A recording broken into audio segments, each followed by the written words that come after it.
He's like, yeah, oh my God, I love Marlins too. What are you in that? And I'm like, I'm Sir Hammerlock.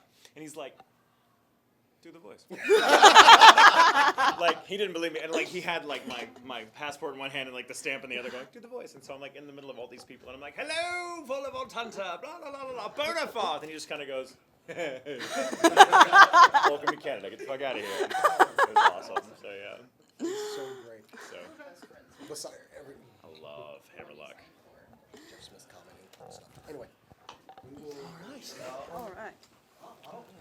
I do ramble, so forgive me. You may get 2 questions in. That's okay. It saves me from going, oh crap, now what do I ask? It's okay, I'll fan you if you need it. We've discovered something we learned in the last interview, that having the vapors is just a very nice way of saying you're farting. Truth, it really is. It really is. Yes, I am rolling. Oh, okay. See, I told you. The more you know. We've been making that joke all day, now I have to tell them that. Yeah, it's true. I was raised by a very old, not old, I mean, she was old. I mean, my grandmother was from Alabama, very kind of southern belle. And she was like, oh, honey, that's how we say we break in wind. It's all right. We have the vapors. We have the vapors. That's why we go out on the porch. I'm so happy right now. When you're ready to start, just go. Are you sure this can't just be the interview? You assume I'm cutting any of this. Feel free to use all of it. Okay. I will make you laugh, I promise. You can do this. Hey everyone, I'm Cora, and I'm here with J. Michael Tatum. How you doing? Good, how are you? I'm doing fantastic. I've got a corpse. This fan is, there we go, there you go. Oh, do you need, sorry, is it hot in here? There you go. This fan, I can't get it to stay open. It's like, hi. This is turning into my favorite interview ever.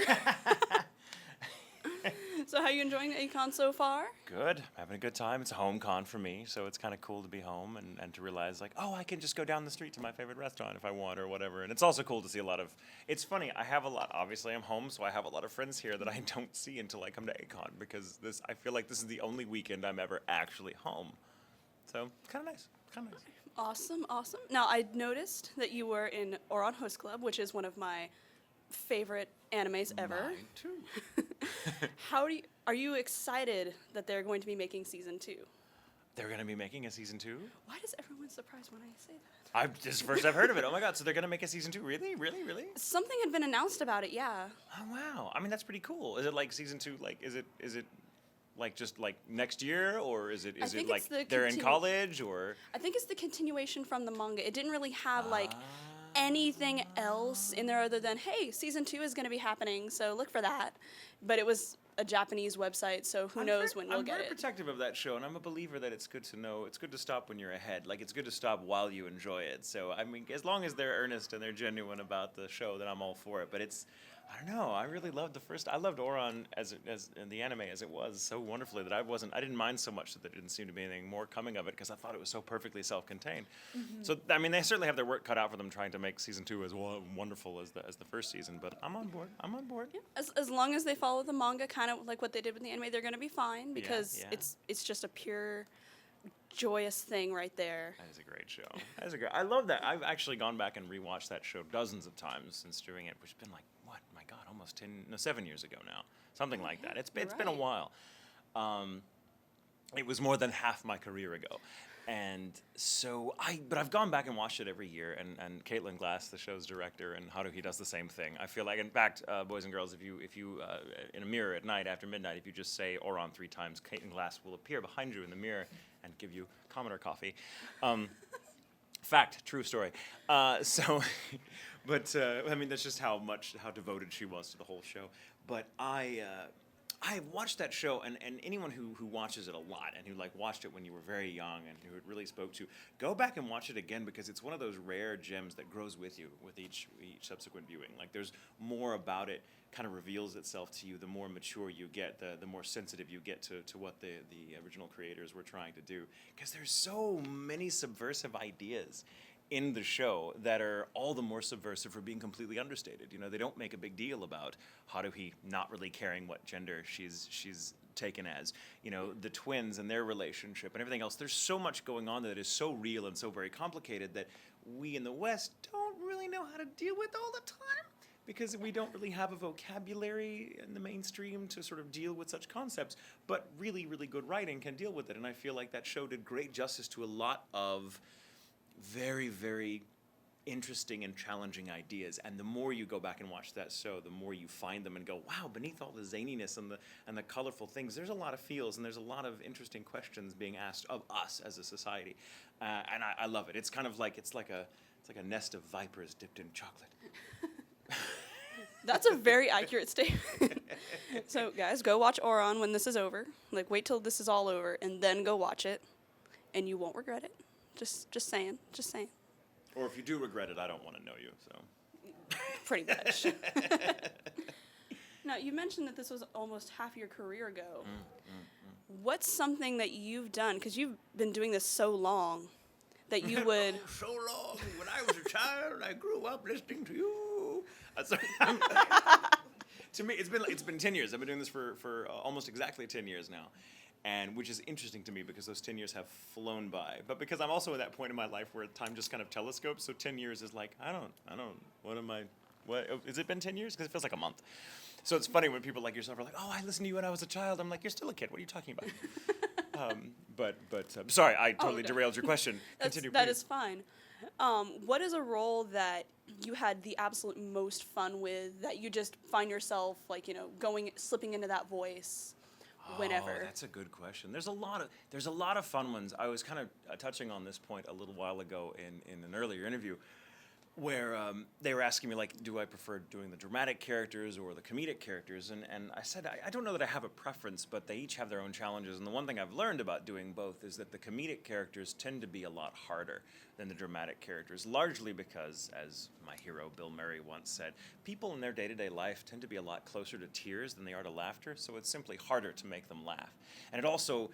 timing, like comedy, drama, there's a broad range of things that works for a drama. As long as you're sincere and earnest, you can do this, that, and the other, and it will ring true to anybody that's kind of in that same place in life. But comedy is so anarchic, it's so or anarchistic, I should say. It's so strange, it has to come out of left field. And be so unexpected to get a genuine laugh that you have to surprise people, which is so much harder. Drama, we all kind of see it coming, and the tension comes from, we know what's happening, or we know where this is going, and oh my God, no, there's some sense of that. But with comedy, it's like you're suddenly just going, oh my God, no way. And so, but it also has to come from the heart, otherwise you can't go back. And again, going back to Ouran, like Ouran is very funny, but it's funny because it's very real. And it's funny because these kids have heart, and the dynamic that they have between them that the comedy comes from also comes from a very real place that any kid, even when they're not like ultra rich and going to like one of these crazy, rich high schools that everything is painted pink, can relate to what these kids are going to. And so the comedy comes from this sense of universality and like, oh my God, I've been there. Comedy is really challenging. I mean, you have to hit just the right balance of understatement and non sequitur, and all these concepts have to come together, and it feels great. What was your question? Characters I've had the most fun with. So to that end, one of the characters, I can't pick like the one, but one of the characters I've had the most fun with in the booth because of kind of what they represented for the rest of the show was Isaac in Bacano. Caitlin Glass, who's here this weekend, that's also one of her favorite roles, and we just love it. Bacano is a very weird, great little show. I shouldn't say little. That sounds like I'm diminishing it, but it's a small show. It's only about 11 or 12 episodes long or something like that. And Isaac and Miri are just kind of these wonderful characters who are like, to me, they're like the benchmark of comedic philosophy, because the thing about comedy and that kind of energy is there's kind of this lust for life. It can take something negative and make it hysterical. And that's what Isaac and Miria do. Like, they're having so much fun in life, and spoilers, that it takes them 80 years to realize they haven't aged a day. I would love to have that problem. They're also, every day they're playing dress up, so every day they're just playing pretend. Like, for them, life is just one long, sense of play. It's one long recess. And I love that. I love that. That, to me, that's what comedy is. It's kind of a recess from the everyday, from the mundane, from the drama of day-to-day life.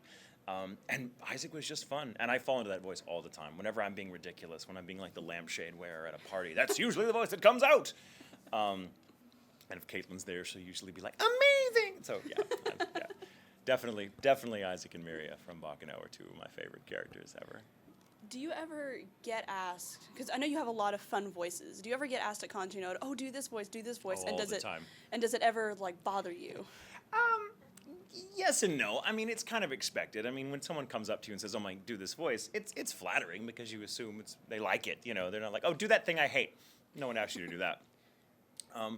It's I guess the thing about acting that's kind of that I've learned is, if you're decent at it, and I don't mean to like aggrandize myself, but I feel like if you're decent at it, people think that it's simply very easy. So they'll do this line, and I'm like, oh my God, I have to go into this weird place to get into that character. You have no idea what that. Oh no!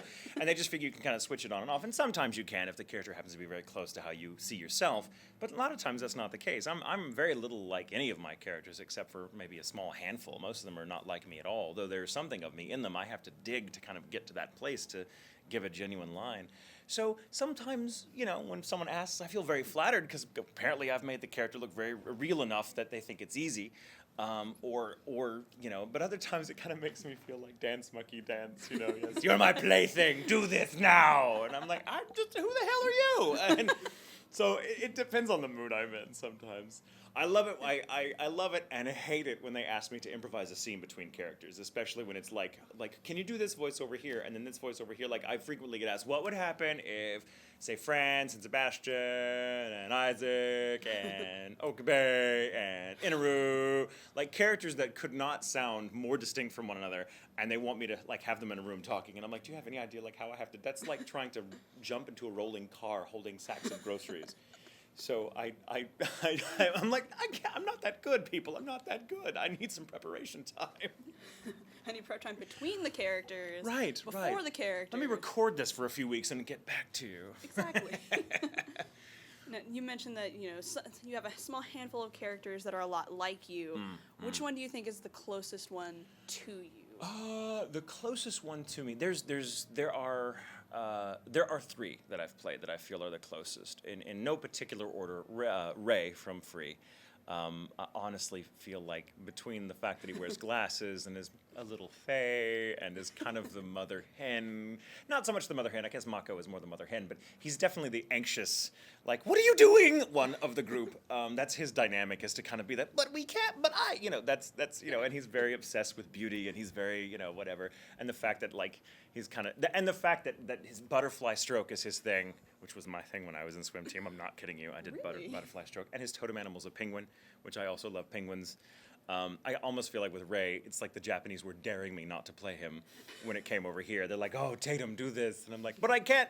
All right. So Ray's very close to my heart because I get that. Like, that's the role he plays within the group dynamic of the friends is very much the role I played with my group of friends at that age. Similarly with Kyoya, who was very much the sort of dark horse, the mother hen, the sort of, I'm going to keep records of all this and just, have stuff on you. That was kind of me in high school, too, in a slightly different way. So I related to Kyoya a great deal. Okabe from Steins Gate is the last one I'll mention because he was one of those characters that I feel we all have that friend that we keep around. Maybe we are that friend, but maybe we all have that person we keep around just because it's hysterical fun to watch them wear themselves out. They're over the top, they're arrogant, they're know-it-alls, but they're funny, and they're kind of like the life of the party, but they can wear you out too. And Okabe is very much that character who, we see follow this incredibly real story arc from Steins Gate. I should mention the show he's in. Steins Gate I got to write along with Patrick Seitz, as well as play the lead, which is an incredibly challenging thing to do because for months on end, it's just your life is that show. You go in to record during the day and you come home at night to write it. And wash, rinse, repeat until the whole thing is over. Because there's a great deal of overlap between the writing and the recording process. We're kind of working just slightly staggered to one another. And so Okabe just takes this very real journey from being this wild, crazy, arrogant guy who you come to understand is all of these things because he just doesn't feel very at home in the world. And so all that drama, all that comedy is sort of a sad defense mechanism he uses to kind of cope with the fact that he feels like a nobody. And when he has no choice as the story unfolds but to reveal that he is nobody, and that's the only thing that will communicate honestly to able to kind of speak truth to what he's going through. It's devastating to watch. I mean, it's devastating. It was devastating to see the original Seiyu's performance, which was very close to my own heart, and it was devastating to write the scenes in which that happened. And it was devastating to act them. So much so that I had a breakdown in the booth one afternoon when recording a very particular scene that I won't give away, but there's a scene where he's really very real and very emotional and very, very, it was devastating, and I had to stop. And when we were done, the director, Colleen Klinkenbeard, who's absolutely sublime, said, hey, that fit. If you're comfortable with the world knowing what you sound like having a nervous breakdown, we can use it. And I'm like, yes, please, use it. I don't want to do this ever again. And that was just the first mental breakdown of like 5 or 6 I had on the latter half of that show because of the journey the character takes. And so I just got so close to him that originally I didn't think the character was much like me, but as often happens in this business, you suddenly learn, wow, I have a lot more in common with this creature than I thought. Which of course is the appeal of acting, to truly inhabit the mind of someone that you thought completely different than yourself, only to find that you are in fact very similar or the same person. So I love it. Yeah. So Rei, Kyoya, and Okabe from Steins Gate. All right, and one more question. Have you ever done any stage acting, anything like that? Like, did you do it in high school or later on? So when yes, I have. In fact, that's kind of how I grew up, and I think I think I can make a go of it as a voice actor the way I've done because I have a background in stage. Just to kind of go a little afield of your point for a moment to try to make to try to say something I think is very important. I get approached by people all the time who say, hey, I really want to be a voice actor, and I try to caution them against conceiving of voice acting as something they can do in lieu of being a stage or a film actor. I want to be a voice actor because I don't think it'd be very good on stage, or the idea of being up in front of a bunch of people is, just unnerves me to no end, so I can't do it. So I want to be a voice actor, but voice acting is actually a great deal harder. I've been acting since I was little, and most of it, a great deal of it on stage, which I love. There's as an actor, there's nothing in the world like performing in real time, in costume, with sets, in front of the many-headed hydra that is a paying audience. Nothing like it in the world.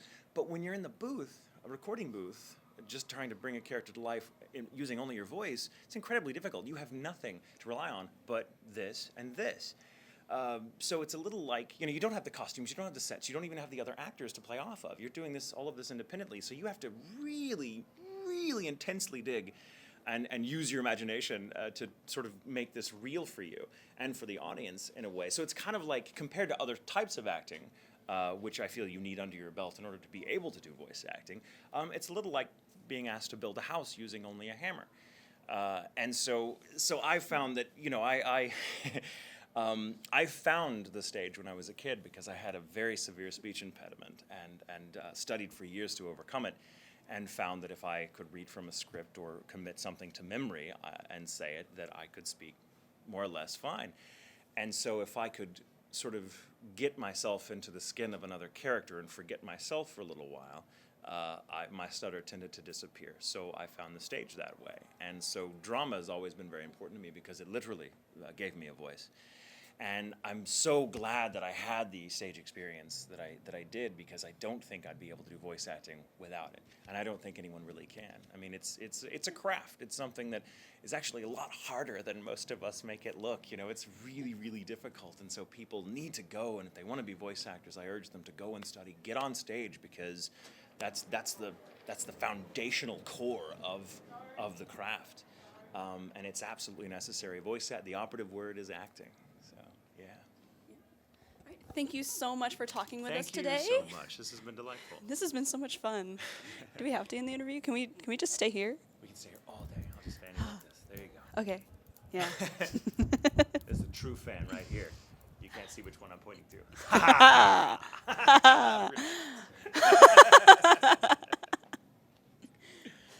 don't know what to do with that except throw his name on there, and that's it. I'm not cutting anything out. Thank you. That makes me feel so good. I appreciate you stop at some point.